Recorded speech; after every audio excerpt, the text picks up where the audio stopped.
வாழைக்காயில் மேலே லேசாக தோலை மட்டும் சீவிட்டு உள்ளுக்குள்ளே பச்சையாக இருக்கக்கூடிய அந்த தோலோடவே நீங்கள் சமையல் செய்து நீங்கள் சாப்பிட முடியும். நல்ல விதமாக சாப்பிடலாம். வாழைக்காய் மேல் தோலை எடுத்து துவையல் செய்து சாப்பிடக்கூடியவங்களும் இருக்காங்க. வயிறு இறைச்சல், கழிச்சல் பிரச்சனைகள், வாயில் எப்பயுமே எச்சில் ஊறிக்கிட்டே இருக்கிறது, இருமல், இது மாதிரி வியாதிகள் இருந்ததுன்னா ரொம்ப நல்லா சரியாக போகும். இந்த வாழைக்காய் தோல் துவையல்லையும் வாழைக்காயிலையுமே எல்லாமே சரியாக போகும்.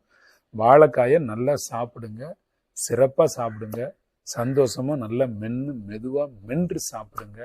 நீண்ட நேரம் எடுத்து சாப்பிடுங்க. கிழக்கு பக்கம் உட்காந்து சாப்பிடுங்க.